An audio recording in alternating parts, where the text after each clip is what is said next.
What's up, YouTube? Welcome back to my channel and welcome back to the next episode of Self Assured. So today I'm going to be walking you through my progress, my updates in my progress, what changes I've made up to this point, and what is ahead for my health and my fitness goals. It is officially October 31st. If you're watching this, Halloween's already gone by, but happy Halloween. And it has been probably, so I started my dieting phase in late August. So August to September, September to October, about 2.5 months of dieting. I would say about 8 to 10 weeks approximately that we have been in a calorie deficit. And in that time frame, I have gone from 148 or so pounds at the beginning to now 142. So about 6 pounds, under 1 pound per week, going slow and steady. So I'm gonna share with you my starting progress video from the first check-in that I did with my coach when I was really not feeling great. And then we're gonna put my current progress video here on the right, or photos, depending on what I have. And we will compare those. So visually, this is the progress that I've seen. Definitely a lot less bloating, a lot leaner in the waist. I'm feeling tighter. I feel like my midsection tightens up really quickly, which I'm very, very grateful and lucky that that's the case.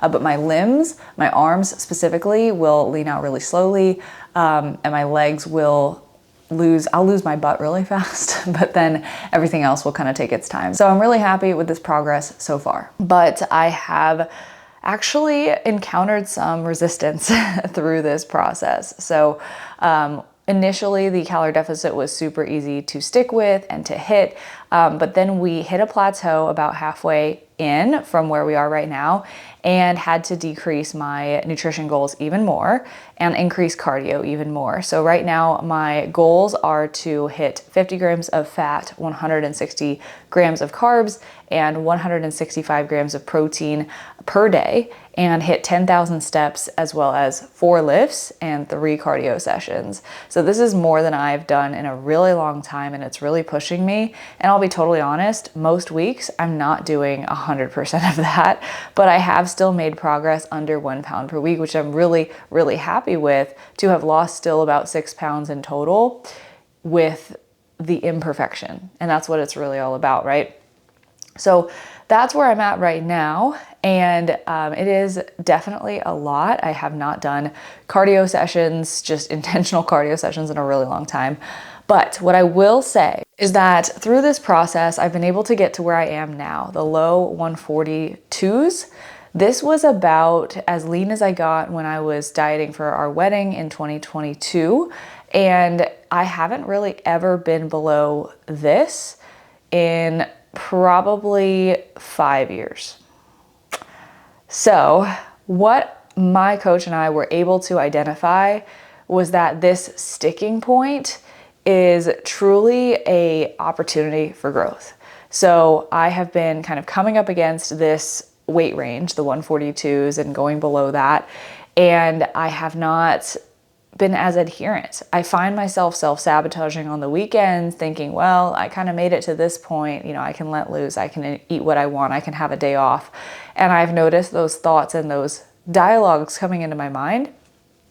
And I had to really sit there and think about why that was. So the reality is that I have an upper limit. If you haven't read this book, I highly recommend it. The Big Leap by Gay Hendricks. This book absolutely changed my life about a year ago. And the premise of the book is essentially that we have a certain amount of good, success, abundance, love that we will accept into our life and allow ourselves to have. But if we ever come up against that threshold or even exceed it, we will self-sabotage to bring ourselves back down below threshold, because that is where we're most comfortable. So this might ring true for you in some areas of life, right? It might be in your health and fitness journey with your body.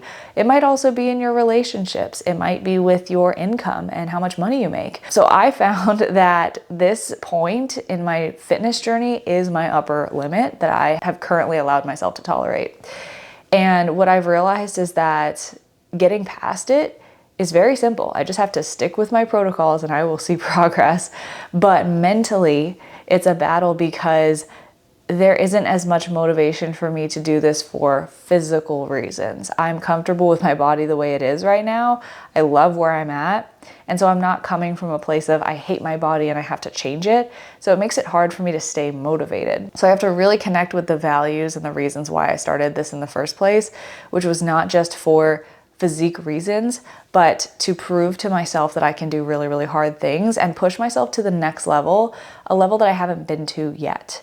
So I've been coming up against the ceiling, and last weekend and the weekend before, I self-sabotaged a little bit, and I've kind of plateaued the past couple weeks, and I am actively acknowledging it so that I can move through this. So this week, I've put a lot of things in place. I've kind of been building my routines through these past 8, 10, 12 weeks of working with a coach that I've kind of showed you and walked you through in some of the day in the life, the full day of eating. But now moving into this phase that's going to require essentially 100% commitment from myself, I have put more rigid routines into place to allow myself to be successful with my goals. So I'm going to walk you through these routines and how I go about them every single day to keep myself on track and to stay focused. And also sharing this with you is going to hold me accountable. So I'm excited to have an update. The next time that I update you guys on my fitness progress, I'm going to be updating you on how I broke under the 140s through my upper limit and how allowing myself to succeed actually opened up other areas in my life, because what I've noticed is that things kind of happen in tandem for me, and I don't think that's a coincidence. We are reaching the next phase of growth in our company at PCC, and that is absolutely terrifying to me.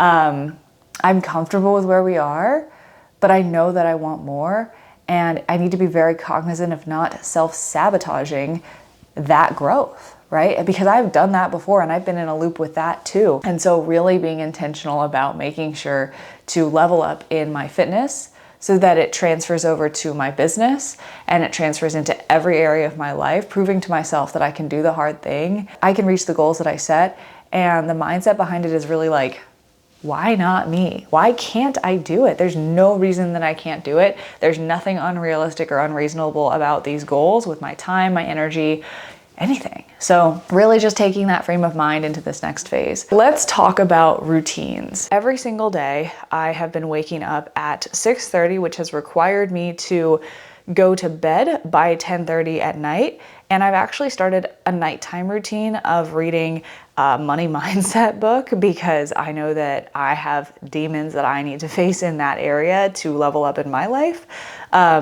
And just things that I'm uncomfortable with talking about or being open about, I'm working on myself. So I have been reading about a chapter of this per night and starting to just journal and write a little bit more about that in my journal every single night. Bed by 10:30. And then that allows me to wake up at 6:30 in the morning. This is a huge feat for me. I am not an early morning person by any means, but I'm changing that. And so I'm looking forward to hopefully setting this back by another 30 to 60 minutes over the course of the next couple of months, really slowly, as we get into daylight savings time and it does get lighter a little bit earlier. So I wake up at 6:30. The first thing I do is I have my greens drink and I start making my breakfast. I always have the same thing that I always do that you've seen in other videos: chocolate and peanut butter, oatmeal with egg whites, with fruit, with peanut butter. It is the best, and it is the easiest thing for me to just do before I'm caffeinated to get started for the day. And then I will make my coffee with my Nespresso. Then from there, I will fill up my water, take it all to my office, and I will sit in the chair that I am recording this very video in. And I have 3 books sitting next to me here. So I start with this journal. This was actually sent to me by my coach, and it has a lot of different prompts within it. This has my power word of the day, so I get to pick a word that's going to embody the day, the top 3 tasks I need to accomplish, the affirmations I am and I will for things I want to become, how I will get better today, my gratitude list, and what will make today great.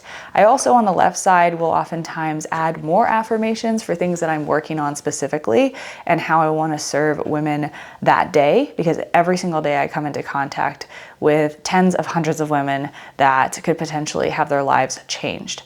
Now I love this journal. This is something that was sent specifically to me by my coach, but I love it because Journaling can sometimes feel very aimless for me. I don't like blank pages very much. So the nighttime journal that I have is blank, and that is like prompted by the book that I'm reading, and it's kind of a download of the day. But this sets my day up really quickly because I don't have to think about like, how am I feeling? I just have my intentions and I go. Now, the second thing, I just started rereading this. This is The War of Art by Stephen Pressfield. I have read this before, but this is like a entrepreneur's daily devotional. It is not religious by any means, but it is a great book that is kind of page by page. There is like one little entry per page or 2 pages. So it's really quick to just read 1 page per day, get kind of the reminder that you need, and move on. So that's what I've been doing and starting. Essentially, the purpose of the book is to help you break through the blocks and win your inner creative battles, specifically getting over resistance when it comes to doing things that you want to do, whether that is sticking to a diet, getting yourself to work out, or just tackling the projects that have been sitting there forever. And so this reminds me to do the hard things every single day. And then finally, we have the Holy Bible. I actually just finished reading through Proverbs, and this was the first book of the Bible that I've actually ever read in full. Now, this was definitely difficult for me, and some mornings I would read 2 lines, and other mornings I would read a whole like chapter or section. And I was just patient with myself, and I didn't put any sort of requirement on myself, just that I read something.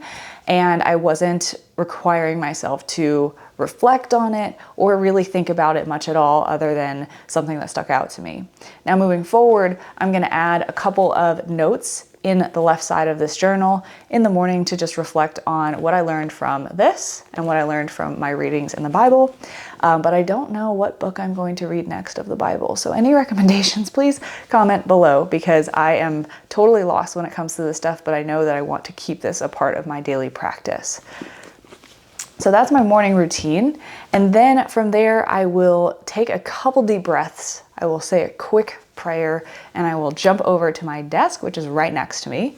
And then from there, I have my progress tracker on my second monitor. This is the log that I track everything with my progress with my coach, my weight, my nutrition, my steps, my sleep, notes that I have, and I just keep that up at all times. What this does is it allows me to get that information out on a daily basis, remind myself to stay on track, and keep everything top of mind. So I will do that first, and then I will look up at my calendar. So you'll see the month of November on my calendar here. So no stalkers, please.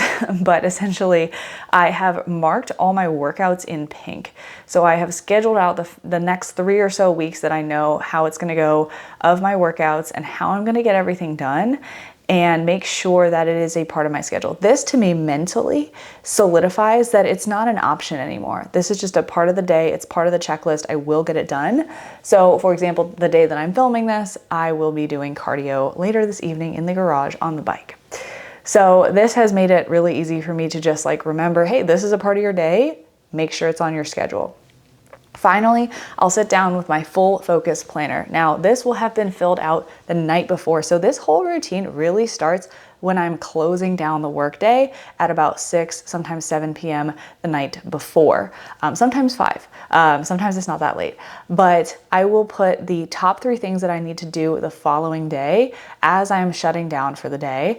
I will also revert back to the weekly top 3 goals and how I plan my week out from the beginning. I'll also look at my whiteboard, which has my goals for the entire month and what the main focuses are.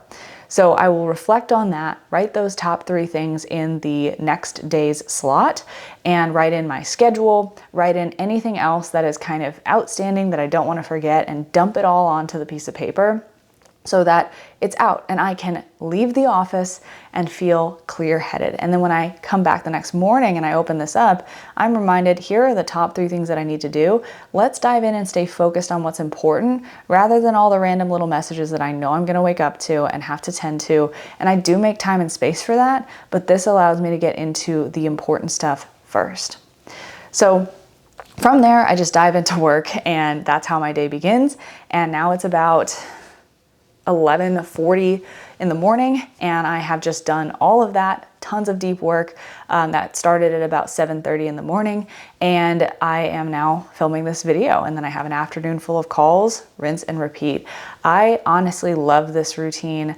I have felt really good executing on it. I know it sounds like a lot, but it really, like everything I just said, probably takes 15 minutes. I'm a quick reader. I don't take too much time to like think really deeply about my intentions. I'm just repeating things to myself for the sake of the intention. And it does the trick for me. It just puts me in the right space of mind. And as an entrepreneur, this is really important because I need to be really centered in the right place from my heart every single day and remind myself of what is true and what is important and what is possible for me, because I am the one paving the path, not only for myself, but for the employees that work under me and the futures that they could possibly have based on what I drive myself to do. So really reminding myself of that, and it puts me in a great place. So I feel that your bookends, your morning, your night, plays such a huge role in how successful you can be in all of your goals, specifically fitness and specifically any sort of business endeavor. So that is what I've been doing. I love it right now. It obviously can and will change in the future. It's always going to be evolving, but this is what's working for me right now, and I really wanted to share because it's provided me with a lot of value.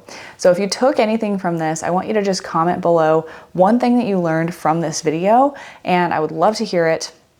And go ahead and share this with a fellow entrepreneur or go-getter woman who could use advice like this. I'll be looking forward to giving another progress update in the coming weeks on when I break the 140s and how that impacts not only my fitness and my physique, but my business and its success, and how we close out the year of 2023, because that will be here before we know it. So thank you so much for watching. I'm really looking forward to your feedback, and I'll see you back here next week.